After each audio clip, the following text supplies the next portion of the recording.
Hey, Beck. Hi. How's it going? It's good. I'm gonna get the slideshow going, Mm-hmm. and I'm not gonna let folks in until 5:25. I'm gonna go get some tea and use the bathroom one more time. Yeah, I was just sitting here reviewing my notes. Cool. With the thing turned on. Moss hike was good. Yeah, that's awesome. Yeah, it was awesome. It was awesome.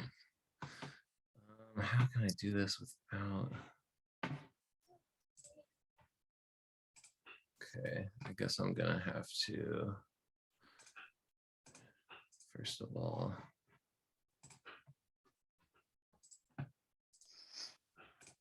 let's manage options.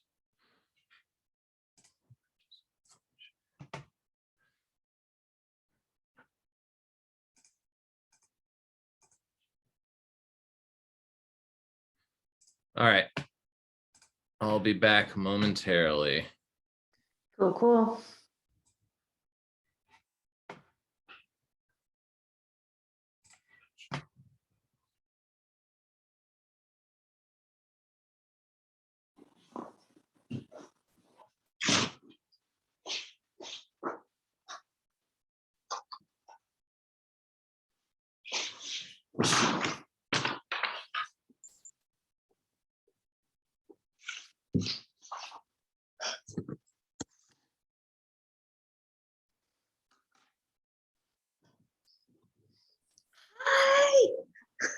Hi.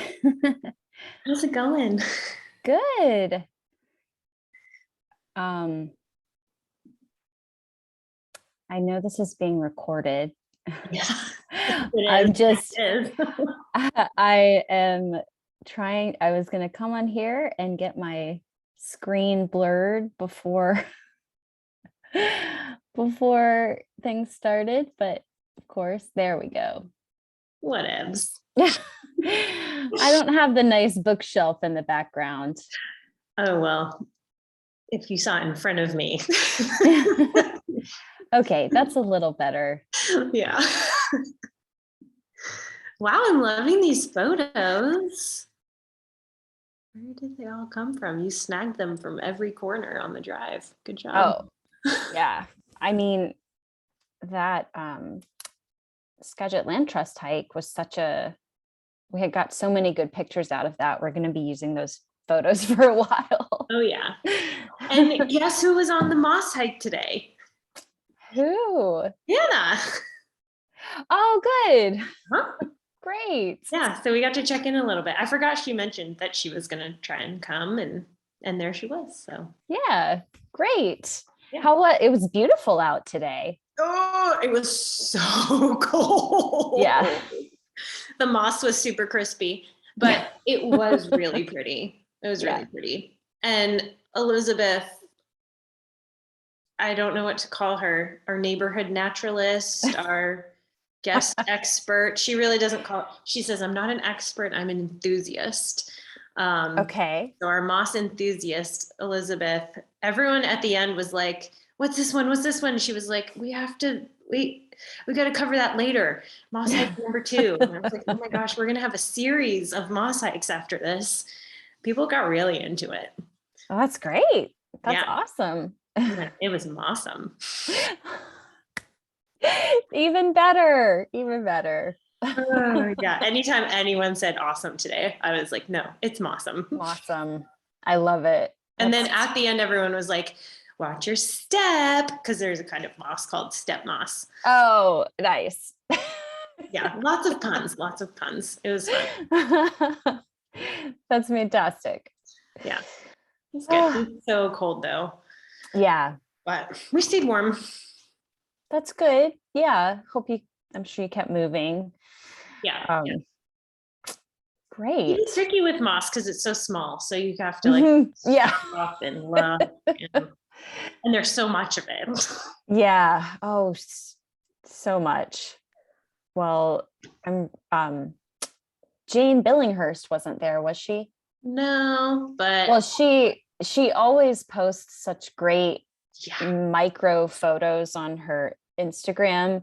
And today I don't know if today she did moss, but she did recently. And every time I'm thinking, it's usually in the ACFL, but yeah, she's great. She's always got some really, really great insights.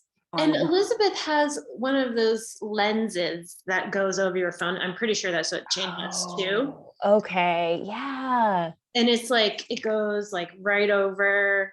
I want to get one. Yeah. Oh, we could totally make that work for us for sure. Yeah.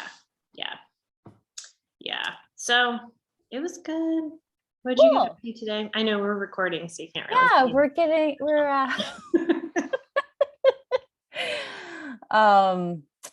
well, just a lot of I guess work related things I got done today are reminding people about the annual meeting. Yeah. And once I get started posting cool things on our Instagram stories, it's hard for me to stop. And I'm like, oh, I want to talk about that. I want to talk about that. I want to show, I haven't seen the new Sasquatch across from the depot. Have you seen it? At the ice cream shop? At the ice cream shop. Yeah. There's a new one? There wasn't a Sasquatch there before. Oh my gosh. But yeah, when you leave, just look across the street. Yeah. It's supposed to be right in front. He's holding some ice cream. It's pretty amazing. Okay. So I didn't put that in our Instagram stories. I really wanted to. I just thought I need to stop. I've already done a bunch of things. Hey, y'all, I'm going to let people in so they can just at least watch the slideshow. Who said that? I'm going to stop my video while we do that. Can you I'll mute myself too. Can you see the slideshow? Yep. Okay, cool. Okay.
You might enjoy this.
Hello, everybody. Thank you so much for being here. Thanks for logging on. I hope you had a chance to look at some of our slides and pictures that we've gotten to take over the past year. It is just fantastic to see so many people here. I think we've got close to 30 people in the Zoom room right now. So thanks to everybody for showing up. Obviously, this is not how we envisioned having our annual meeting this year. We were hoping last year would be the only virtual annual meeting that we ever had to have. But, you know, if we can still get together, albeit virtually, hopefully this will be the last time we have to do it and we can be together in person again next year. My name is Asa Dean. I am the Executive Director of Friends of the Forest. And I am going to just share with you really quick our agenda for this evening. We've got a lot to get through, and I want to dive right into it so we can get moving here. So let me share this with you. All right. So I'll just go through really quick. We've got just a quick agenda to show you what we're going to be talking about tonight. We're going to kick things off in just a moment with a welcome and a land acknowledgement. Then I'm going to talk through the numbers from last year, go into a little budget wonkery, and also discuss our goals for this year. And I'll try and move quickly through that. I know the main excitement for the night is getting to see our good friend Jack Hart talk about the Transition Fidalgo project and the Friends of the Forest partnership. So we'll try and move through that. We've got a quick staff report as well from our staff, and Bob Vokes is also going to be in the house and will just give us a quick update on the parks and of course Parks and Rec department side of things. Then we will move into our last phase before we get to hear Jack talk, which is some board introductions. There's a couple new board members we're excited for you to meet. We do have a couple board members that are up for re-election and a couple of board members that are going to be departing the board positions after many years in service. So we're going to say goodbye to them as well. And then finally, we'll get to hear Jack Hart speak and get to hear a lot about what they've learned already in the forest monitoring project and some exciting things for the future in that realm. Before we get too deep into things, I do want to actually we'll go back to this slide here. I do want to acknowledge and appreciate the Samish and the Swinomish people who are the original stewards of the Anacortes Community Forest Lands, Fidalgo Island, Skagit County, and just appreciate all of the stewardship they have done in the past, that they continue to do, and that they will do into the future, and acknowledge that we are all beneficiaries of the work that they've done and get to live and work and play and utilize the precious land that they have traditionally held. So I wanted to take a minute and express gratitude to all of them before we dove into anything here. Now, not that we are inexperienced with Zoom at this point. I think we all have had enough time to get the basics of it, but just to go over some little things really quick, you'll notice on the bottom left of your screen, there's a mute, unmute button. If you are not speaking, it's really helpful if you can stay muted. Don't make the mistake I made when I attended a different annual meeting last week and forgot to mute myself and had conversations while the speaker was talking, and they had to ask me to mute again. It was very much an amateur hour for Zoom on my part. So make sure you're muted. And then the video, it's up to you if you want to have your video on or off. Just know that we can see you if your video is on. It is totally acceptable to have your video off if you'd like to, but I will say, from my standpoint, it's really great to see faces and to kind of, if we can't be there in person, get to see you all even virtually. There's a chat function there too. That is a place where you can ask questions, you can make comments. I'll be kind of jumping in and out of monitoring that. I'll be monitoring a lot more when Jack is speaking. But just know that that is something that everybody can see if you chat, if you use the chat function, unless you specify sending a message to somebody else, everybody's going to be able to see what you are saying. So use that power wisely. And then finally, on the right-hand side, there's a little emoticon here that says reactions. And if you go in there, there's a number of different reactions. If you're excited about something, you can use the clapping. If you love something, you can use the heart. But the most important one is the raise hand function, and that's going to be how we are going to do questions later. Like I said, you can certainly put them into the chat, but I would love to have as much of an authentic in-person feel as possible. So later on, you'll be able to raise your hand and we'll actually be able to call on you. You can unmute and have your video on and ask the questions. And those are the most important functions. This meeting is being recorded. I just wanted to make sure everybody was aware of that. So we will be able to put the conversation with Jack up on the website later for anybody that wants to rewatch it or who might have missed it. But it's just important that everyone knows that it is being recorded. So I just wanted to jump right in here and just give you a quick comparison of our numbers from 2021 compared to 2020, the year before. The big things to notice, once again, we had a virtual benefit last year and we had a full-on auction, and the net of costs was a little bit less than 2020, about $3,000 less, but all in all about the same. Obviously this year we are hoping that we are going to do an in-person benefit. So if that were to be the case, we do expect that the benefit numbers would be significantly higher for our in-person event, especially because we're hoping people are ready to get together and party and celebrate and have a good time. So, something else I want to note, our membership dues, you'll notice a pretty significant difference here. Part of that is the way that we classify dues versus donations and individual contributions. So you can see there's quite a big category here for individual contributions. So we've been honing that. We got a new system a couple years ago for keeping track of all that. And we've been honing that. And I think this year we've got it dialed a little bit more. So the biggest thing is to kind of look at both of these numbers combined. We did have a huge number of individual contributions last year, which was great. We did have a very substantial bequest of one of our members that passed away. So that is somewhat responsible for bringing that number up quite a bit. So, you know, it's something that we never are happy to see, that someone passes away, of course. And if you are somebody that is interested in putting something together, a bequest for when you eventually move along, then we would love to talk to you about that. It's a great way to kind of continue your legacy and make sure that you're continuing to support the Friends moving into the future. Government grants, this does include the PPP loan, which, as far as we know, this year is not going to be a part of the year. We haven't heard anything about something like that coming down anytime soon. And then other 437, and that largely is for gear, and it just happens to be the same number. We must have sold the exact same number of sweatshirts last year as in 2020.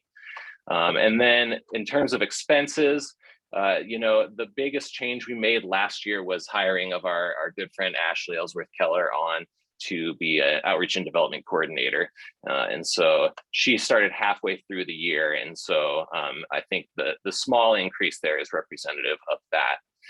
But all in all, we had a great year last year. All things considered, we netted about 16,000 more than the previous year. And a huge part of that is just thanks to all of you for your donations and your support throughout the year. Even during the pandemic, it's been really heartening to see everybody and see how much support we have within the community. So a huge thank you to all of you for supporting us.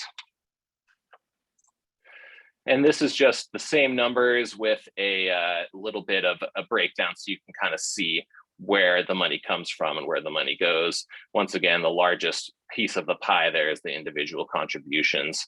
And then in terms of how we spend our money, the two largest pieces, education is the biggest, and then membership and outreach, which are, you know, the main parts of our mission is educating people and reaching out and making sure people are connected to the forest land. So I will say probably our stewardship numbers this year are going to go up a little bit because we do have some exciting stewardship programs in the works. So that number is going to increase in that pie a little bit, which I think is definitely a good thing because we've got a lot of fun stuff happening in the future here. And to kind of give you just a glimpse of our 2022 goals, what we are working on doing this year, we'll go through, and just a reminder, our mission statement is preservation of the Anacortes community forest lands through education, outreach, and stewardship. So I kind of wanted to break it down in each of those categories for you. So we're working with the schools again, kindergarten program, which has been trying to get off the ground for a couple years since before COVID. We're excited that that is going to be taken off this year, as well as our 3rd and 7th grade programs.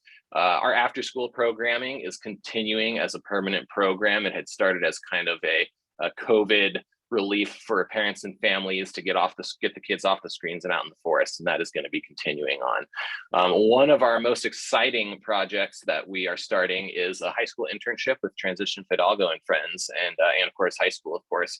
And Jack and I will talk a little bit more about that later, but their first official outing to collect data is tomorrow. So that is up and running, and we are very excited about it.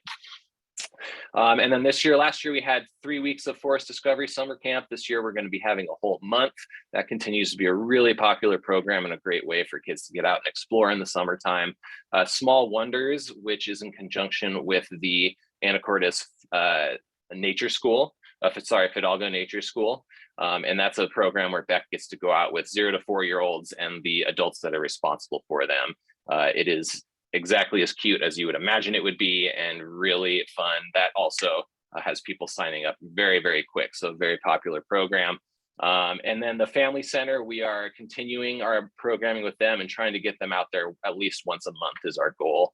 And then this year marks the return in the greatest capacity of our community hikes, even more community hikes than before COVID started, with a greater number of topics and varying difficulties in terms of how far they are, how strenuous they are, so we can make sure everybody has a chance to get out there.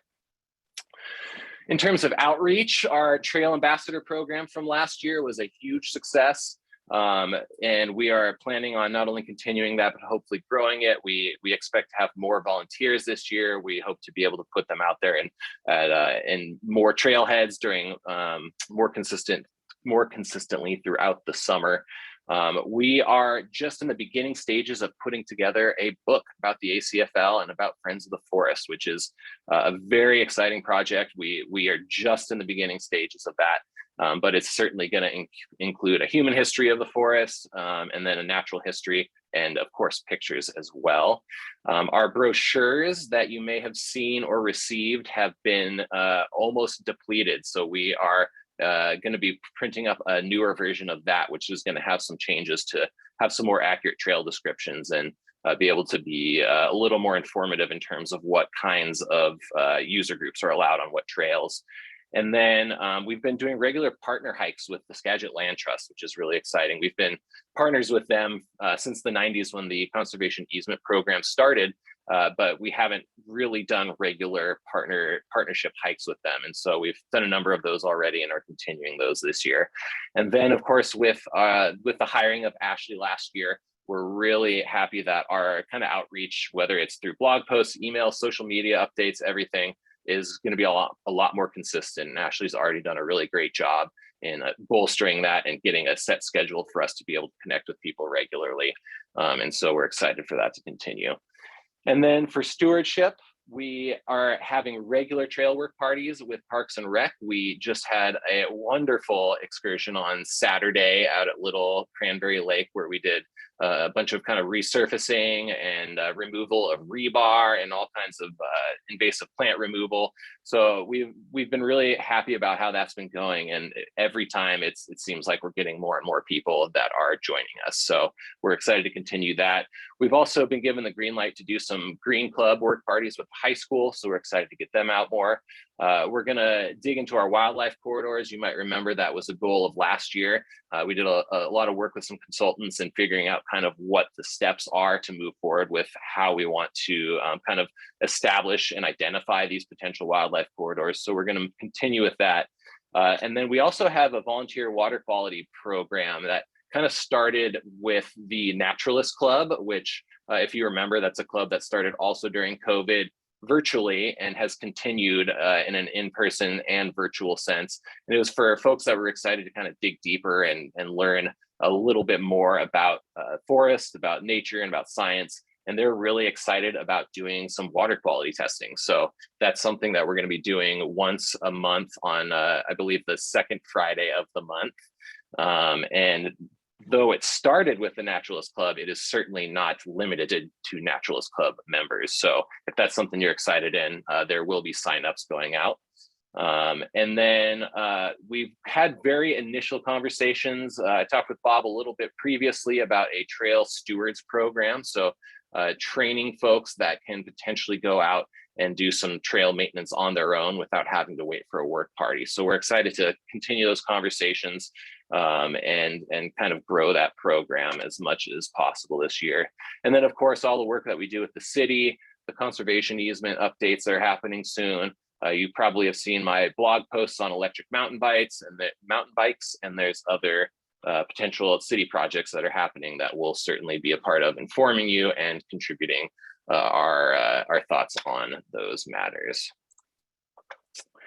So with that, I am gonna introduce some of our staff, and they're gonna tell you a little bit about what they enjoyed last year and what they're looking forward to this year. So if you haven't met Beck yet, she is our forest educator. And I think I'm gonna keep the screen being shared, so you'll have to just look at Beck on your grid of faces there. But Beck, what did you enjoy last year, and what are you looking forward to this year? Hi all.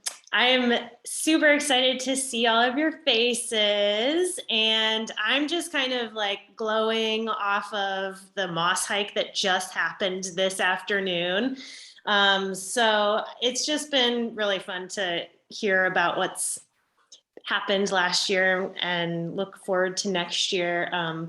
Last year, I was super proud of just working with schools to deliver programs on site at the school. Busing for field trips wasn't possible because of COVID. So we found a way to make it work, and we wound up having a lot of fun.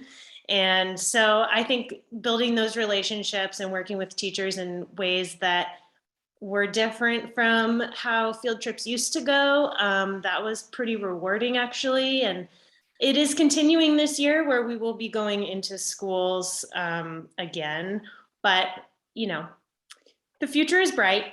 And I was really proud of our Forest Discovery summer camps. And thinking on community hikes, I would have to say my favorite one was our night hike. And we just hiked around Big Beaver Pond at dusk. And it was just really nice being together with a group, walking kind of in the quiet of the night. And then I think for next year, I'm really looking forward to continuing our after school program. And so when we started that during COVID, it was called Forest Discovery. But we really wanted to make sure that folks knew it was a different program than the historical foundational cornerstone program, Forest Discovery, as the summer camp. So this year we're just calling it After School in the ACFL. And that's been going really well. And it's really exciting to think about that in continuing into the future. I'm also super excited to be working with kindergartners for the first time. A lot of you know me as just the educator, and my background really is in both education and nature, restoration, and being a naturalist. And I'm really excited to start working again with little kids. And I don't know, Asa, should I say more? I have a much longer list than that about what I'm excited for 2022. Give us one more thing. What's another thing? Yeah. I know we're going to talk about our internship program later, but I am really, really, really excited for our internship program because it really marries like real life learning with something that impacts the community and gives the kids something real that they're doing. So I know it's going to be rewarding for them, and it's going to be really meaningful for us, and it's going to be really important to have the data that they're collecting. And I'll just plug 2 community hikes because we're going to have a few new ones that we haven't done before. And one is our April Fool's Day hike. So everyone come with a false nature fact. And then we're going to be doing an art hike on June 4th, which I've also never done before. And I'm really excited to go do some art in the woods. So, yeah. Awesome. Thank you so much, Beck. And I will say you have done a watercolor hike before, but this is a little bit different focus. That's true. Yeah. Awesome. Well, one of our biggest developments in 2021 was getting to hire a full-time outreach and development coordinator. And Ashley has been on. She started in a little bit in April, but full-time in May, right before I went on paternity leave with the birth of my son, Cypress. And so she really hit the ground running and has already gotten to know the program so well and really helped us to bolster our communication. So Ashley, it's lovely to have you here. Thank you. It's lovely to be here. And I really, it doesn't seem like it hasn't been quite a year, but it has been a wonderful 9 months. So I have really enjoyed getting to know the community in various ways through communication with all of you. One thing that I really is maybe not a glamorous accomplishment, but I've really enjoyed streamlining a lot of our communications and making sure that you all stay up to date on everything we're doing. When Beck puts out the calendar of hikes, we want to make sure you all know right away that we've got such a robust calendar for you all to participate in. So maybe you're one of those people who feels like you're getting too much information from us, but we like that because we want to make sure, you know, we're doing quite a lot. So that's something that I really, I feel like we're in a really good place with. We've got our newsletter, which many of you get through the mail, and some through email, and we have email newsletters. Our website is going through an updating process. And we really, if you don't follow us, if you're on social media and you don't follow us, please do. We're on Facebook and Instagram. And if you don't use social media, then just come to our website and come to the hikes. That's fine. We want to make sure there's something for everybody. So anytime you get a newsletter or an email, just know that it's coming from the three of us, and we want to make sure that you stay up to date with everything we're doing. And one thing that we'll be starting to talk about again soon is our Trail Ambassador program. And as Asa has mentioned, and I know that a few of you are here tonight, it's great to see some of you.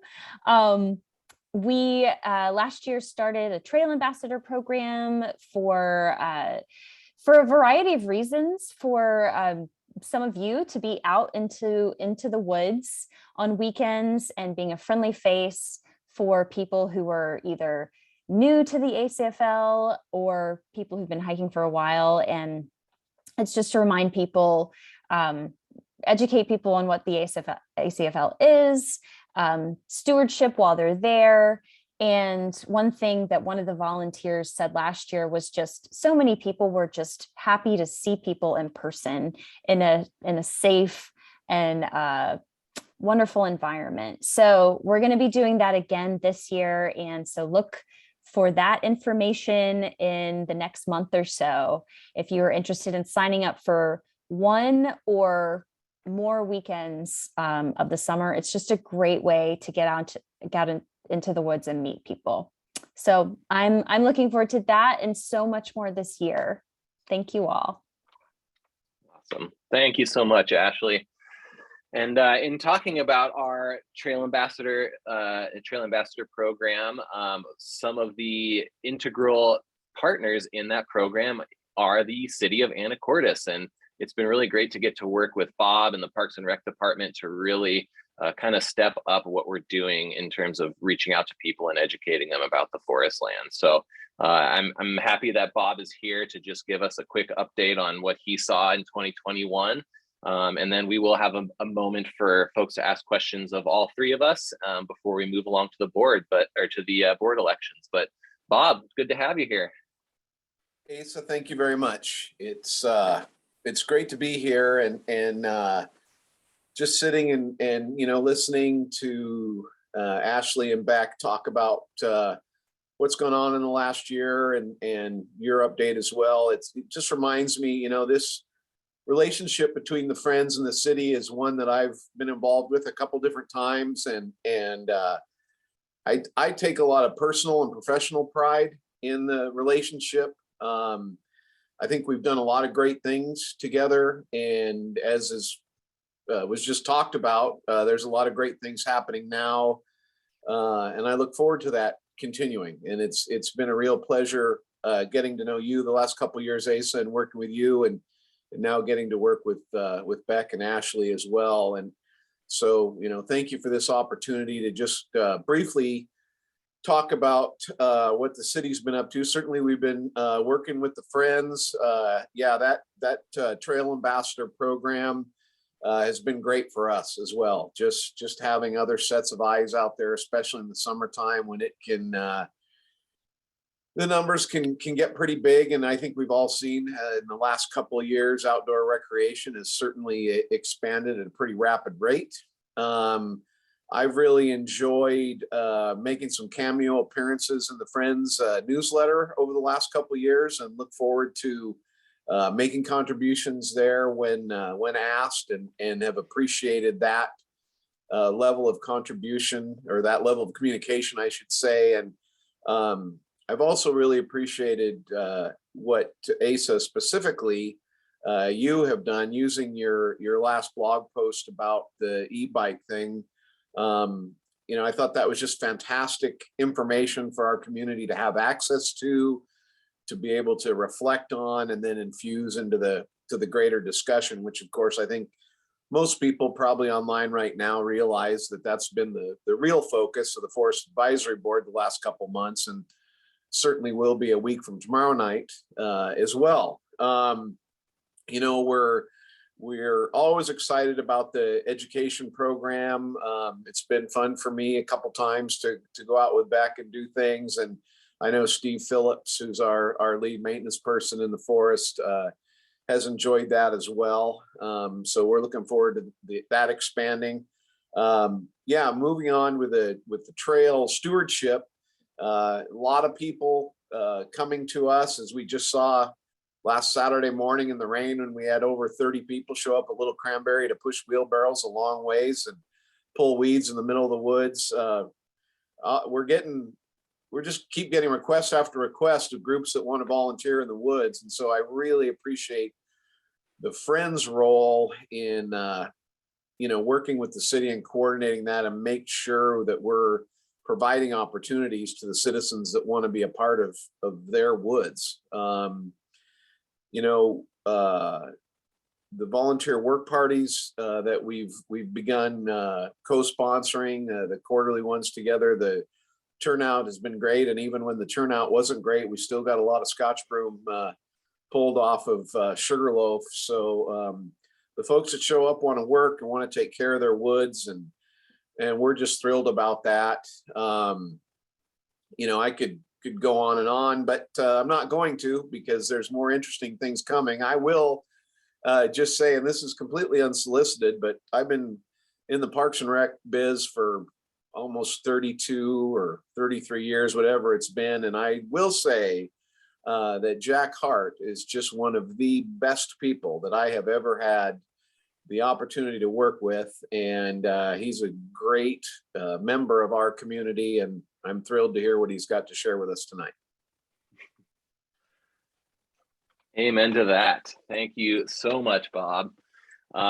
Before we dive into the nitty-gritty board stuff, if there's anybody that does have a question for the three of us in any capacity, or sorry, four of us in any capacity, you can use that raise your hand icon under the reactions that I showed you earlier.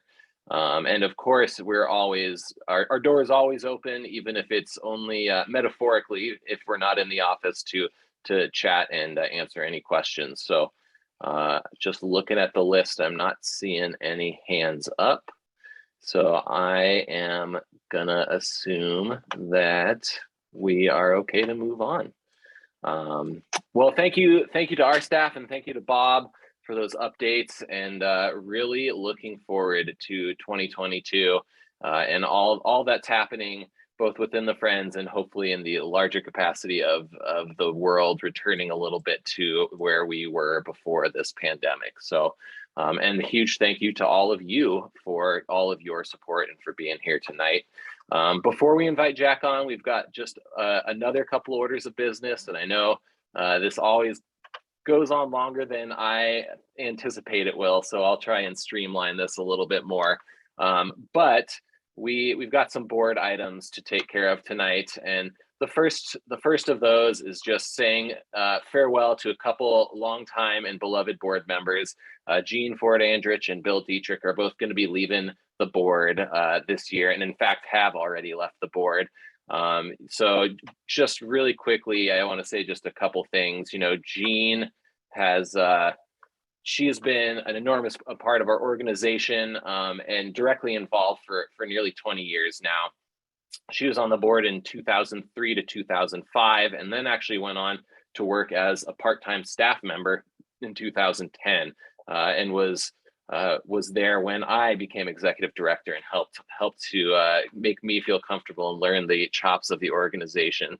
And after hiring me in 2019, she decided she was ready to step back from the staff side of things, but was happy to stay on the board, and so served as vice president from 2019 until this year.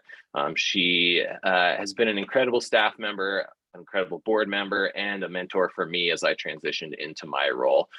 She is luckily for all of us still on speed dial for me, and luckily is apparently still happy to take my calls. And she's going to continue, of course, to be a part of the organization. She's just got all kinds of adventures that she's excited to go on now that she's retired, and gets to spend some more time with Brett out on adventures. So thank you so much, Jean, for all of your support and service to the Friends and to the ACFL. And chances are, if Jean is in Anacortes, you'll find her in the forest lands. That's her second home for sure. And then our friend Bill Dietrich, he started on the board in 2012. A longtime journalist and author with much of his writing focused on science and nature. He's given us great perspective from both a scientific viewpoint and as well as a communications viewpoint, which has been integral for our organization. I feel like if you pick up any local book about how incredible the natural world is, whether it's Skagit Land Trust, some kind of local history book, or in the very hopefully near future, a Friends of the Forest book, you'll find a foreword penned by Bill with just a beautiful introduction and putting to words what so many of us feel but have no idea how to express. So I'm grateful that he too is willing to continue supporting the organization and donate his time where he has it in between his own retirement adventures.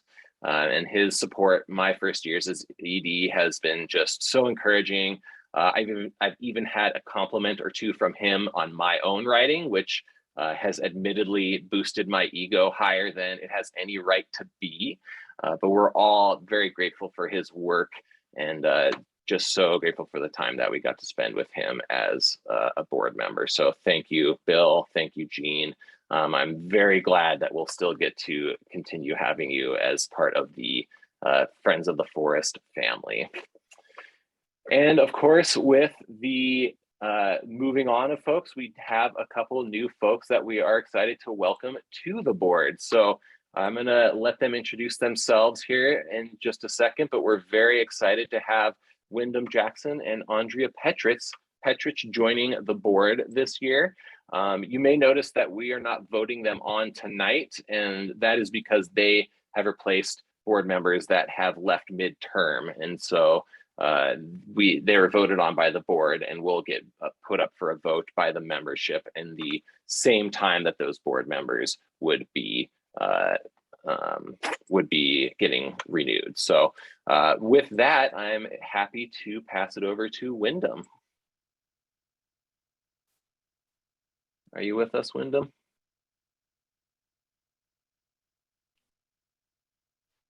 Maybe I'm not seeing Wyndham here. That's okay. My gut is she is trying to log on right now, so I'll see if I can get in touch with her. But I do see Andrea's face. So Andrea, if you wanted to introduce yourself and say a couple things, we'd love to welcome you. Hi, thanks so much. It is nice to be here with you all. And yeah, I'm Andrea Petrich, live in Anacortes with my two sons, Peter and Robert, and my husband and our pound puppy. And I was really inspired to join the board because the forest lands are just such a gem to our community, and just something so amazing to have, right out most of our doors with all the number of acres.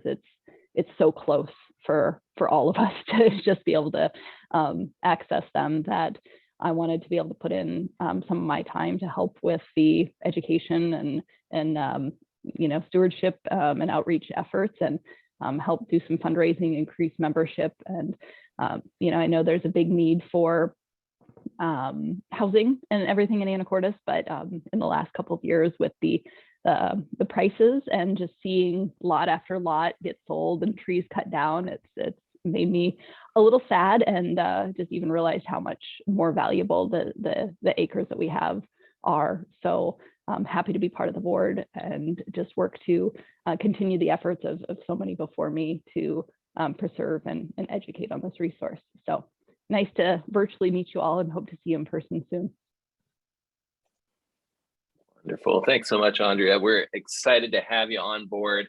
And if Wyndham does arrive, we'll give her a chance to say hello, but otherwise I can tell you that she is also very excited to be a part of the board. And just an anecdote about her, you may remember that not the most recent benefit, but the year before, we had a whole week of events that we were doing virtually, like a quiz night and a couple guest speakers and an auction and things like that. And Wyndham was the only non-board member that showed up to every single event that entire week long. So she is very much committed to the organization and to the forest lands. So next up, we've got just a couple of board member elections that we are hoping to renew for this year. The way that this works is these 3 board members, their term is officially up this year, and we tonight are going to vote on basically renewing their term for another 2 years. And so since we're doing this virtually, I think the easiest way that we can go about this is we are going to try and have all 3 of them up for election in one go. And if for whatever reason people, we have a majority that does not want to just have all of them reelected, then we'll break it down and go person by person. And in order to do this, you need to be a member. So we're going to go by the honor system here. If you are not a member, please refrain from voting. And when we call the vote, we are going to have you use that reactions button on the bottom of your screen to raise your hand for whichever yay or nay you desire. So that's how we're going to go about it.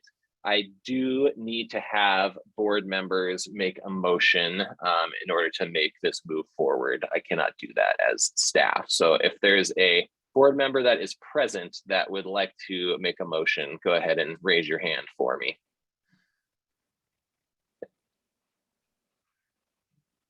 Let's see, Andrea, thank you. Do you need me to actually verbalize too that I moved to place Andy, Lynn, and Steve up for re-election? That's perfect. Thank you so much. And I see Steve raising his hand, and even though he's on there, I believe he still can second that motion. So Steve. I second that motion. Wonderful. And I do see Charlie with his hand up too. So I'm assuming that he was also going to second that motion. And with that, from the members only, if all of those who wish to re-elect Andy, Lynn, and Steve to another 2-year term, please raise your hand virtually.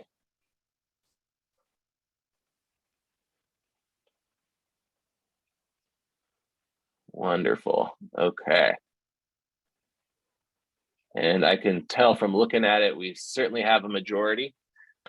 So if you are up, you can put your hands down, everybody. And I think because we have a majority, we do not need to see who is opposed. So unless I am wrong about that, but I don't believe that is the case. So with that, I am excited to welcome back to the board for another 2 years, Andy, Lynn, and Steve. Thank you so much, all 3 of you, for coming back on and committing to another 2 years with the Friends of the Forest here. We're excited to have you and appreciate all that you've done already. All right.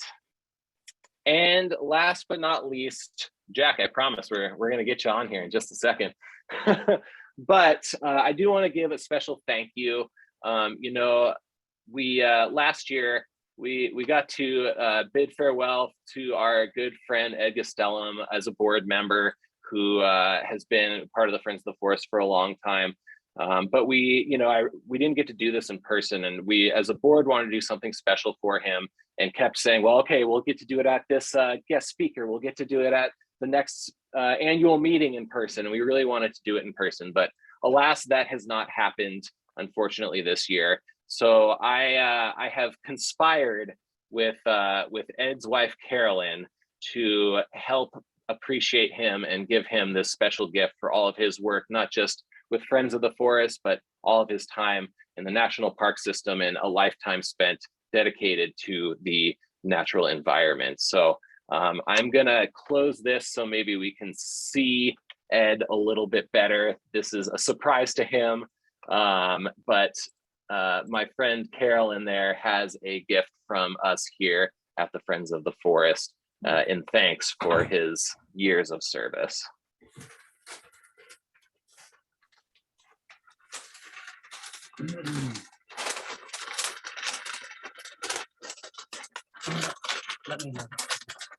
Hi, Ed. Hi, how are you doing? Doing great. Good to see you.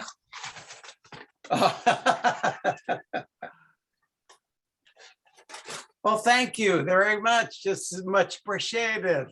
Yeah, so that's from the board. They all pitched in to help get that for you. It's it's a Fred piece, and it's got a nice plaque there at the bottom Yeah, for I you. saw it. Yeah, thank you Yeah. very much. Look who's Can- here. Thank you, Ed. Thank you, Ed. We've got some guest folks in here too for you, Ed. Congrats, Dad. See? Nice to meet Dad. Hi. Thank you very much. Yeah. Thank you, Asa and everybody. Yeah, thank you all. Thanks, Carolyn, for being my co-conspirator, and thank you, Ed, for all of your work. All right. Well, with that, my friends, I am ready to pass it over to my good friend, Jack Hart, who has been waiting so patiently. Jack, how are you? I'm terrific and looking forward to sharing with all of you.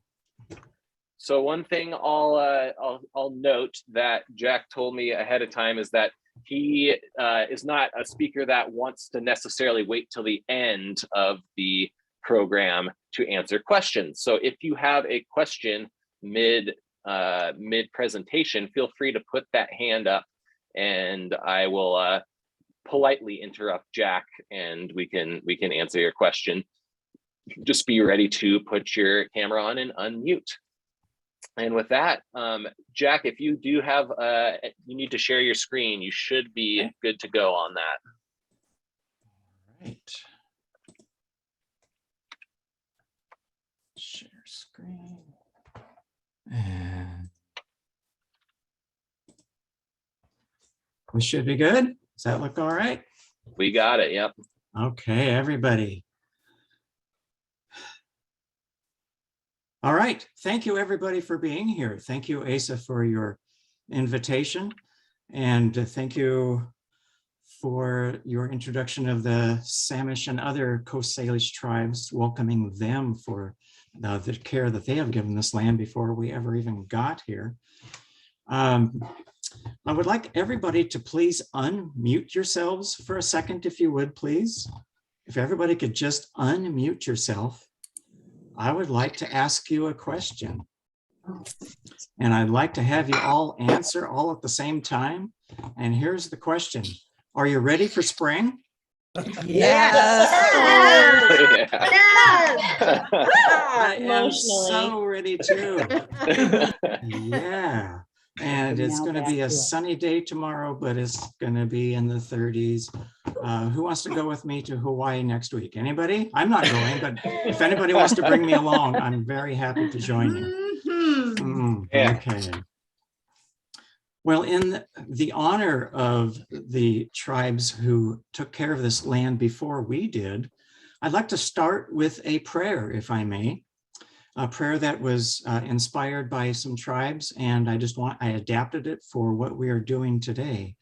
And that is that standing around us, we see trees. The earth has many families of trees who each have their own instructions and uses. Some provide shelter and shade. Other trees provide fruit and beauty. The cedar is the leader of Northwest trees.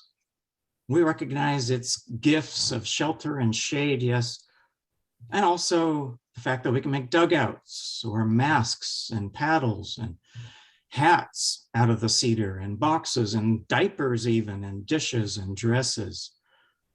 We give thanks for the cedar and to all trees.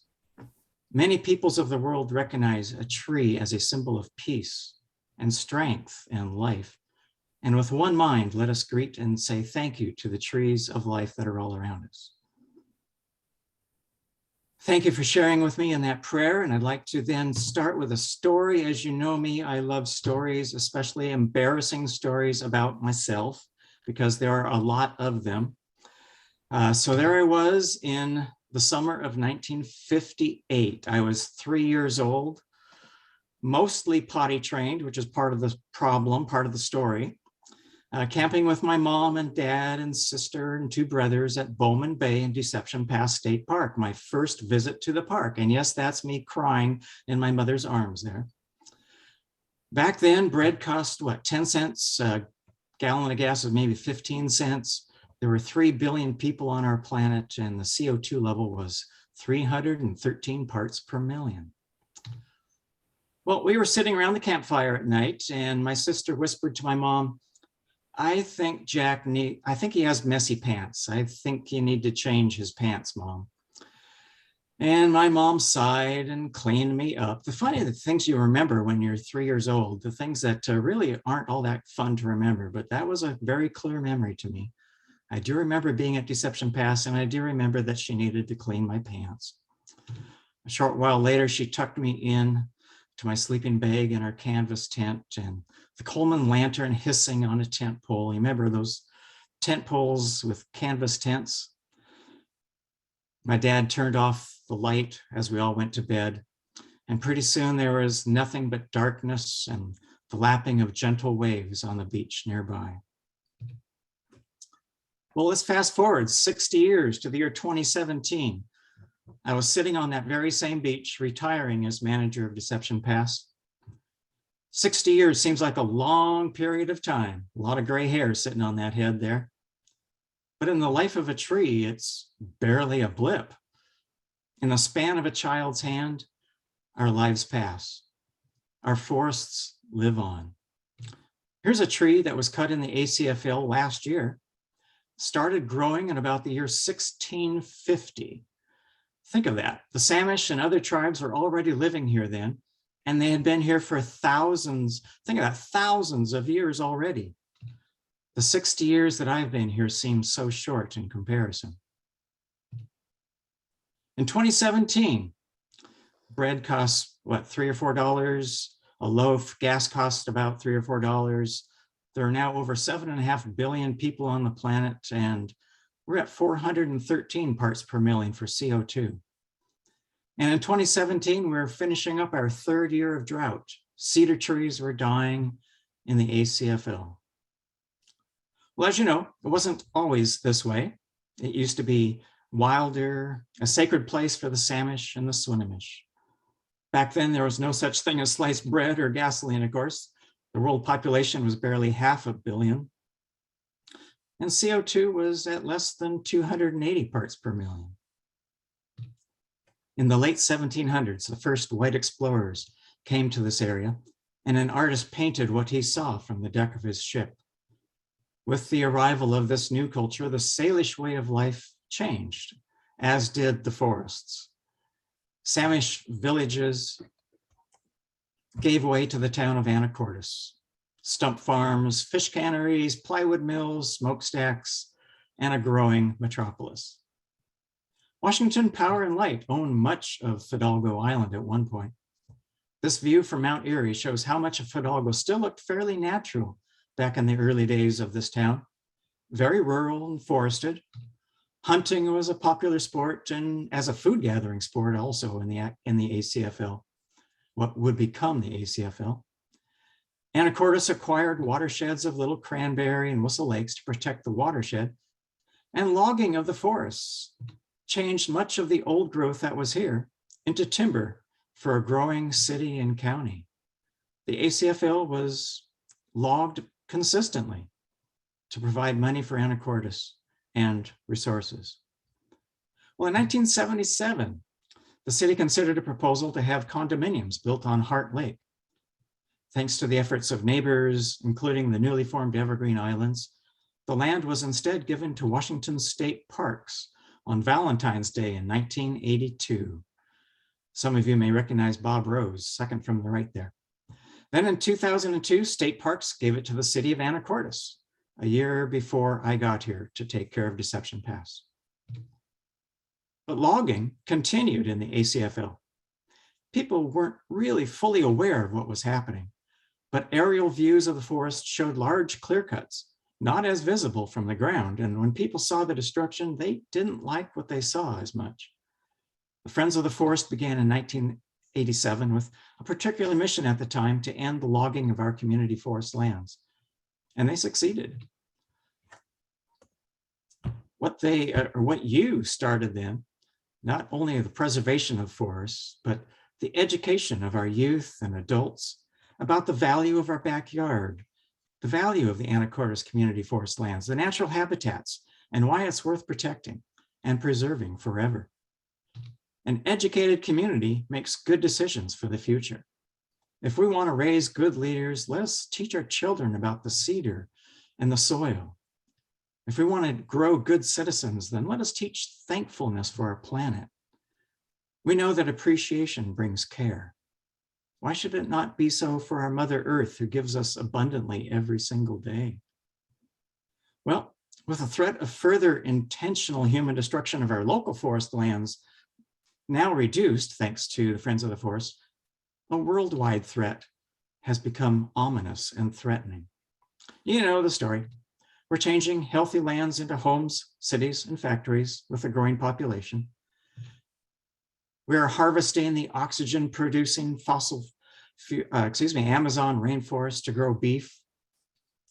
We're burning fuels to move our butts to the grocery store to buy their beef. We burn more fuels to keep our homes warm or to cool us down. Our atmosphere is now at 420 parts per million for CO2. Our oceans are warming, our backyard forests are burning. Wildlife around the world is dying and becoming extinct. Our weather is flopping wildly between extreme heat and cold, between extreme flooding and drought. Yeah, we've heard it all. We know it. We know the stories. We saw it in person in 2015 as our beloved cedar trees in the ACFL started dying. It continued in 2016 when the forest near Little Cranberry burned towards town. We continue to see it with heat domes, record heat, and record rainfall. The 3 years of 2015 to 2017 proved to be drier than usual in the summer, alarming us how it affected our local forest health. Newspaper articles back then began to appear as the word got out. Something's killing the trees, our young, healthy trees, especially cedar and hemlock. Well, I joined Transition Fidalgo and Friends back in 2018. They asked me to help them with social media and just kind of be a gopher for them, which I was happy to do. One thing they proposed was to start studying the forests in the ACFL, if nothing else, to get a baseline understanding about our forests so that we can detect changes with real numbers, not just anecdotally. We began with a couple of environmental scientists and a city park staff person. Then we asked for volunteers to help, and dozens of you responded. Our first project would be studying the forest as it exists, measuring the details of the forests and plants in 12 small plots along a couple of ACFL trails.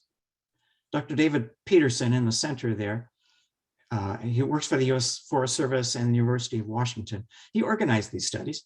And as you can see here, he instructed the volunteers how to do our studies. Well, he might also be describing a fish he caught, I don't know. Then, being hands-on, he taught us the details of professional measurement. Our volunteers did an outstanding job of measuring tree diameters, tree heights, crown volumes, and densities, and the variety of plants growing in the plots, and other details. COVID gave us pause in 2020, shutting down these plot studies, but last summer, with vaccinated volunteers, we again measured the plots. These give us baseline numbers of typical forest health as it is right now. We were also curious about the changes occurring in the Little Cranberry fire area. A group of dedicated volunteers set up a system of taking photographs at established points, such as the one right here, to document the recovery of the forest in the burn area. Now, if you watch carefully, this was right after the fire. You can still see it smoldering in that same location. Look at this 2 years later, and this just last year. Changes are happening, and we're documenting how the changes are happening. In the fall of 2019, we added a third study, which we call the Trailside Cedar Monitoring. Volunteers walk one of several trails we've chosen and look at the health of every cedar they find close to the trail, noting their height, their foliage color, foliage density, again, giving us a baseline of how our cedars are doing. And we can detect changes in the cedars as the years progress. We now have a couple of years of data now. I'm curious how our heat dome of 2021 might affect our numbers from this winter, but you can see this tall orange bar is Trail 201, which has over 30 trees dead in the space of a 100 tree measurement. We measured 100 trees and over 30 of those were dead. You can see a couple other trails that have 10 or 15 trees that were dead, and several trails that only had 1 or 2 trees that were dead. As we check these throughout the years, we can see these numbers changing, hopefully going down, but we never know. So we're measuring these just to make sure. At the same time, one of our volunteers, John Ranney, began looking at weather data for anacortes for the past 100 years. He crunched numbers and made comparisons across the decades. And you can see from this chart, you can see that the temperatures, the annual temperatures, have been slowly rising and then dropping. And then as we head into the 70s and beyond, the temperatures have been rising steadily again. Weather is not climate change, but we can start to see that climate change might be happening as we see the temperatures rising. Because of some very generous donations, we're able to buy a real weather station and put it into use because there is no local station available in the Anacortes area. Using this real-time data, we've been able to compare the weather of the past year with other years and come up with graphs that astound me. Here's another one showing the temperature changes. You can see again the peaks and the valleys, and then it's steadily climbing as we get towards the later years. Here's another one showing rainfall during the summer. And you can see that in the past decade or two, the rainfall has been steadily declining. This has been predicted in all of the predictions of climate change, is that we would have drier summers and wetter winters. Speaking of wetter winters, look at our winter that we just went through, September to November last fall. Record amount of rain, 16.9 inches in those 3 months. We'll see how that changes through the years as well.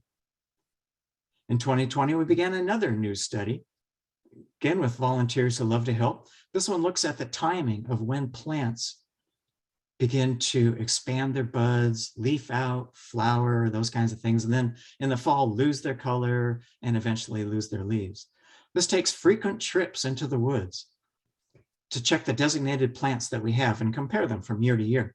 We put markers on specific branches so that we make sure we check the same branches each year. Hasn't given us that much useful data yet because we only have 2 years of data to see when the timings might be changing. But over the years, over the next decades, this will be very valuable information to have. By the way, if anybody know what the earliest budding plant we might have in the woods might be, anybody have a guess?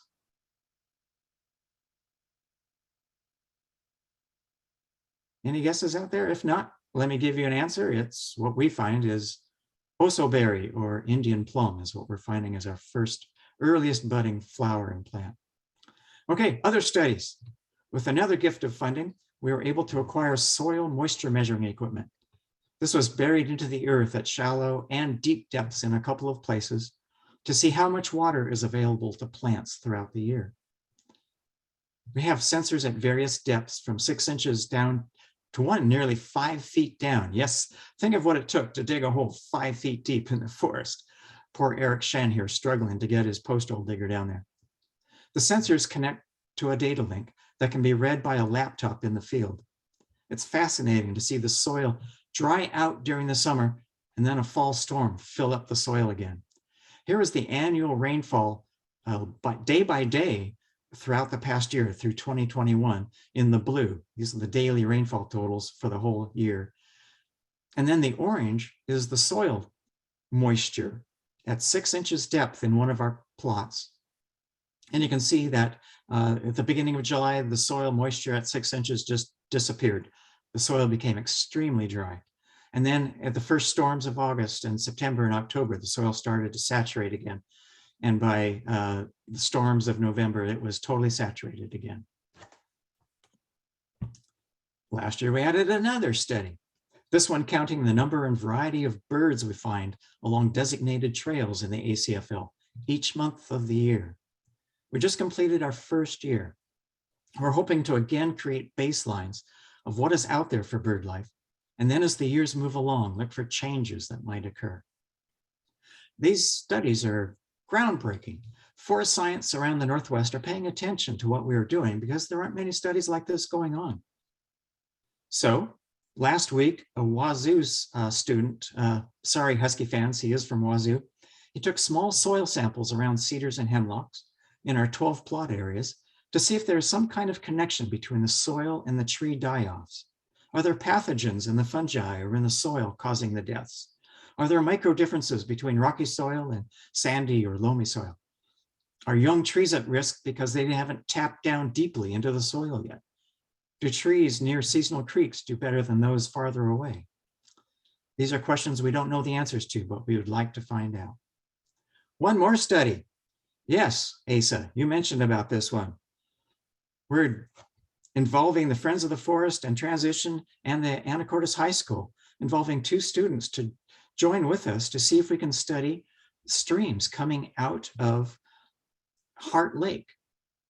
And we're going to be studying, as Asa mentioned, we're going to be doing our first study. Beck and Noah and Anthony will be out there tomorrow to make the studies, and hopefully I can get out there as well. They begin actual stream measurements tomorrow. It's so exciting. Asa, what else do you have on your mind about that? Yeah, this is it's something that we've talked about, wanting to develop a high school program, a way to involve high school students that will be engaging to them, of course, but also beneficial in giving them some skills that they are going to use as they progress in their careers, and inspire them to potentially enter this field, or to at least understand what's happening in their own backyard. So this was such a great way to be able to start that process and start that program for these students. And the other important part is we want it to be data that is not only going to be useful for them and their skill set, but that's going to be useful for the forest lands and for the city and for us as we move forward. And so this is very much the beginning of what we hope is going to be a decades long Yes. program with the high school. Yes. I know. Sorry, go ahead. Go ahead. Go ahead. Oh, well, I wasn't sure how much more you have on this, but I know Beck is going to be interacting with them a lot. So if you wanted to say a little bit about your kind of perspective on this. Yeah. From, I love that we're finally, jumping in, collecting data. And for me, I think the most exciting thing is that we're doing it with young adults. There are studies that show that kids who spend time outside in nature with a caring adult or a mentor figure go into environmental related fields. And we're seeing that the youth are leading parts of the climate change action movements. And so I think it's just a really great place for all of us to be together. And from just like a pedagogical perspective, people just learn much better when they're doing something that has an actual impact in their backyard. If you know the author David Sobel, who wrote ecophobia.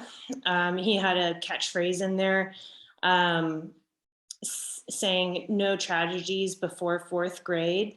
And that was more in response to like teaching kids about the destruction of the Amazon rainforest and saying that's too far away from home for them to feel like they have any control over it. And it could generate climate anxiety is a term that didn't really exist back then, but we use it now today.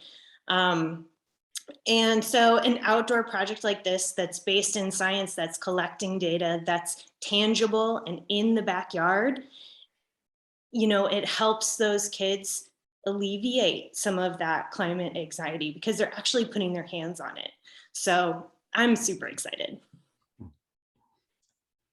That is so cool. And also with this partnership with Transition Fidalgo, you know, most of us are getting up there in years, and it's nice to have bringing in youth and bringing in new energy and bringing the perspectives of people who will be here, hopefully another 50, 70, 100 years. So I'm excited as well. This is what we need to be doing to bring us all together as we work through the changes that we're about to face. So what have we learned so far? All these studies that we're doing, what have we learned? One is that it takes incredible volunteers to not only start these studies, but to keep them going. We're now in our 4th year of these studies. I still shake my head to think of that. These volunteers keep coming back year after year to make sure that these studies continue. None of this would be possible without their dedication, their attention to detail, their obviously fun-loving spirit, and their willingness to go out as often as needed to see what's happening. Another thing that we have learned is that keeping data is not easy. It has to be accurate or it's useless. Our volunteers have shown such attention to the details of the work, I can't honor them enough. And the data has to be analyzed or it's just numbers on a page. That means finding ways to show relationships in a meaningful way. And it has to be given the weight of time, I call it, to see real change, not just the short blip due to anomalies in weather, rather than climate change. These ferns browned out after the heat dome this summer. This is up on Mount Erie in July of this year. Is that weather or is it climate change? Well, we don't know. Only long-term studies will tell us. We have 3 years of records now. They don't show a lot of detail that gives us answers, but in time, another few years or a few decades, if we're faithful in collecting data and turning that into useful information, we will see changes and connections and the evidence of our planet and our forests asking us some serious and sobering questions. What are we doing? I talked about the community of trees to start as a prayer. You know, there's no king in their community. There is no queen. There are no senators vying for power, inventing corruption. Just as with us, many children are born, some will live, some will die, and the community will continue. There will always be room for the weak, the twin flower, and the trillium. When it is hot, they will be given shade. When it is cold, they will be given blankets of leaves.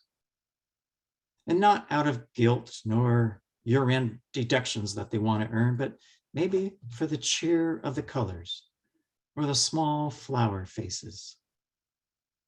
Some of the trees will perish to become houses or barns or fences or bridges. Others will endure past the counting of years. And none will ever speak a single word of complaint, as though they've been told everything already, and they are content. We don't know what we don't know. We don't know what we don't know, but we want to find out because we want to do a good job of stewarding the lands that we love. What we do know is that we are so blessed to live here on Fidalgo with the Anacortes Community Forest lands as our backyard, where we can certainly play and exercise, yes, and find adventure and relaxation, but where we can also find solitude, inspiration, and a reconnection with a community of trees, with the earth that gives us life. When you don't believe in yourself, we will. When you're worried, we aren't. When you're afraid, we're not. When you feel alone, we are with you because we are the trees, the mountains, the forests, the rocks, the grass, the earth beneath our feet, the everythingness of everything that exists, that you and I and all of our forests are a part of too. So I give thanks to the forests that live their lives in our ACFL. I give thanks to Transition Fidalgo for wanting to study these forests because our future matters.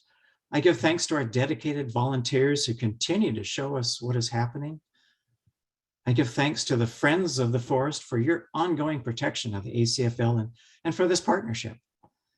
And I give thanks to each one of you for being here this evening and for all you do for our forest lands. So thank you all very much. And I appreciate everything you're doing.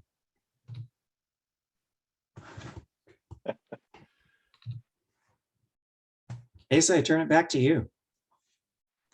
Well, I want to give huge thanks to you, Jack. You know, you're probably one of the hardest working retired folks that I know. So, you know, thank you for all that you are doing for this as well. And we couldn't be more excited to be a part of this and to contribute to this great project that has begun and will continue for years into the future. Thank you. Are there any questions from folks? That is one of the more beautiful presentations that I've seen in a long time. And I'm a little speechless myself, but if there's any questions from folks out there for Jack, for us, about anything that's happening in the forest, about this project, anything like that, we'd be happy to answer any of those questions you might have. I just want to say, while you all are thinking of your questions, yeah, Jack, thank you so much. My pleasure. This is Ed Gustav. Go ahead, Ed. You're muted, Yeah. Ed. Yeah, I started the first year of the getting the data, and then I had to drop out. Has there been, and I do a lot of hiking in the forest. So is the trend for cedars and Doug fir continuing in terms of dying? Good question, Ed. And no, we're not seeing any trends of increased mortality to the cedars or hemlocks. There is still some mortality, but it is not like it was after the 2015-2017 drought. Oh, okay. I am concerned after last summer that we may see some changes. We're just gathering the numbers right now for this year and putting them together. I'm concerned after that heat dome event that there may be some further mortality. And the soil moisture monitoring that we did shows that some of the areas, some of the forest areas totally dry out during the summer and some don't. So it'll be a mixed bag. We'll see how it all happened. And thank you, Ed, for that first year. We sure appreciated your help there. Yeah. And that's a great example of why we need to continue collecting this data, because this is such a short term that we've looked at that we Yes. do need to get as much information as possible for as long as possible to understand that. You know, Jack, you had mentioned folks from outside Fidalgo Island are interested in learning more. You mentioned the gentleman that was taking soil samples. Yes. And we also have gotten some inquiries from folks from Department of Natural Resources that are really interested in learning more, especially about the burn area.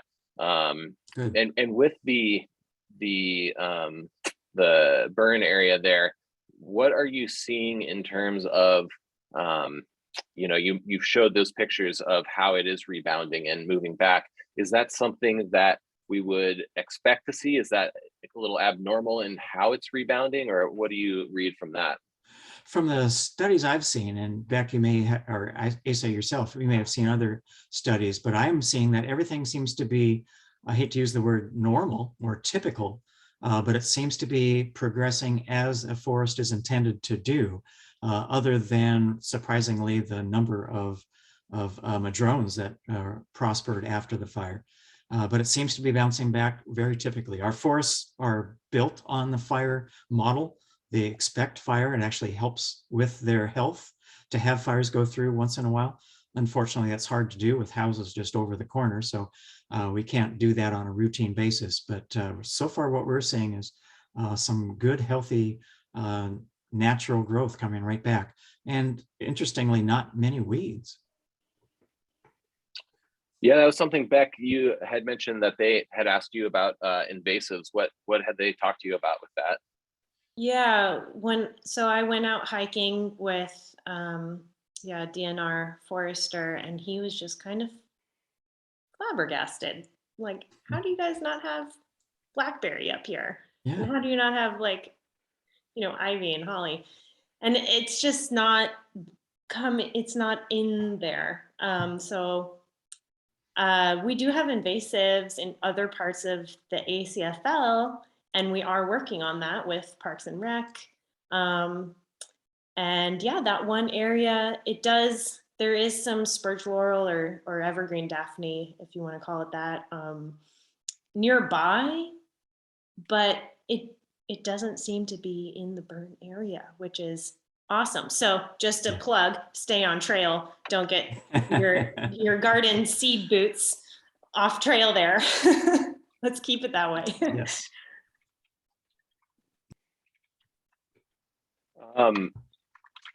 Jack, I see your email up there. If folks are interested in getting involved in the forest monitoring project, is reaching out to you the best way for them to do that? That's the best way, or go to the Transition Fidalgo website and just click on contact us, and we can get in touch that way too. That goes to me as well. So either one of those two emails or that website works for me. We'd love to have more volunteers. We have a lot of projects that take a little bit of time, not a lot of time, but it does take a little bit of time, maybe a couple of days a year, or you can do an ongoing project for an hour every month or whatever's convenient for you. We do have opportunities if you're interested. And I assume that, actually, I don't assume, I know that if you go to the Transition Fidalgo website and you're interested in supporting this financially, that there is Yes. A donation area for that as well. So we certainly want you to support the Friends of the Forest, but also Transition Fidalgo in this really important project that they're doing. Yes, we would appreciate that. We are totally supported by donations from folks. So we appreciate any support we can get to keep these going on. Wonderful. Well, Jack, I can't thank you enough for being here. I know, like I said, you're the hardest working retired person I know, and there's a ton going on for you right now. So it means a lot that you were able to join us tonight and give this presentation. It's been totally my pleasure, and I appreciate the partnership we have, and look forward to more in the future. Yeah, absolutely. I just want to share one thing that Carolyn shared in the chat, but I wanted to vocalize as well. She said, one of our daughters said, Jack's presentation sounds like a meditation. Truly, Jack, thank you for always being so thoughtful in a way that makes your presentations meaningful. I appreciate that. Thank you. Yeah. Wonderful. Well, with that, unless there is any other questions that I'm not seeing at the moment, we really just can't appreciate all of you enough for being a part of the Friends of the Forest, for supporting us, for supporting Transition Fidalgo. The support and engagement of this community is truly one of a kind. And as somebody who's spent a lot of time in various nonprofits in different states in the country, it's just such a unique and inspiring thing that we have in the ACFL on Fidalgo Island, and a huge reason that we're able to continue to preserve this forest land is because of you. So thank you so much for being here. Thank you for being a member. If you are a member, if you're not, you can certainly go to our website and join to become a member of Friends of the Forest. And I do see that our friend Wyndham has joined, and I did want to just give her an opportunity to introduce herself really quick, and so you all can see the second of our 2 new members of Friends of the Forest board. And if you hang out even after that, I may have a very cute baby that I would love to introduce you all as well. So Jack, I'll let you stop sharing your screen. Oh, right, that's And me. Wyndham, if you are feeling up to it, we'd love to meet you and hear about how you made your way to the Friends of the Forest board. Hi, thank you. Thank you very much. Sorry to throw everything off course a little bit here. No worries. My name's Wyndham Jackson. My husband and I moved to Anacortes about 9 years ago. And the Friends of the Forest really was the first organization we joined. We so love and so appreciate our forest lands here. And it was a very real and very wonderful connection when we found the Friends of the Forest. And now at this time in my life, I feel like I have the time, the resources, the energy. I'm ready to give back. I want to contribute and help support all the great work that the Friends of the Forest do for the forest lands. I think their ability to connect people with the forest is amazing and wonderful, and I want to be part of it. So that's why I'm here.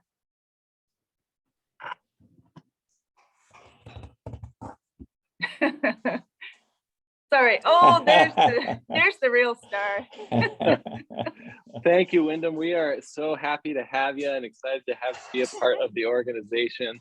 Not to steal the show here, but I did want everybody to meet the youngest member of the Friends of the Forest staff.